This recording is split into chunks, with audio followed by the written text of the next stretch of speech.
Alan, kumusta ang sitwasyon dyan sa Mindanao at maganda ba ang panahon para sa naturang paligsahan?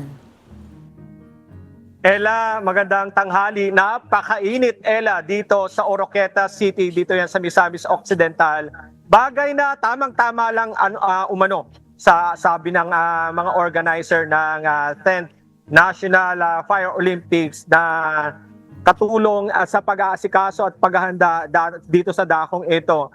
Anyway, Ella, kung patuloy na makakaranas na mainit na panahon dito sa Oroqueta City, may mga naka-standby na mga medics naman na mag-aantabay at mag-aasikaso sa mga kalahok at participants dito sa naturang paligsahan. Ella, nasa Oroqueta City na sa Misamis Occidental ang mga pinakamahuhusay na bumbero mula sa iba't ibang rehiyon sa bansa para sa 10th National Fire Olympics 2026 nang kanina opisyal na pinasimula na ang programa at bukas March 24 ay opisyal na bubuksan ang paligsahan.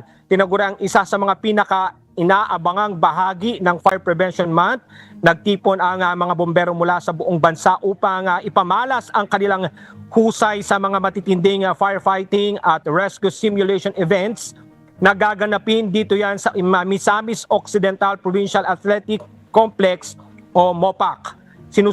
Sinusubok sa kompetisyon ang lakas, bilis, diskarte at teamwork ng mga kalahok habang ipinakikita ang kanilang disiplina at kahandaan sa pagtupad ng tungkulin.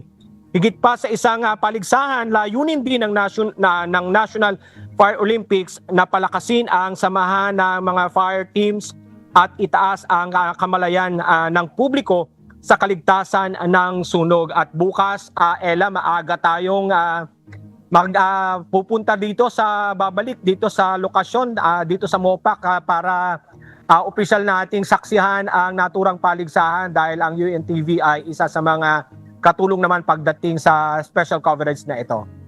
Ella. Maraming salamat, Alan Manansala.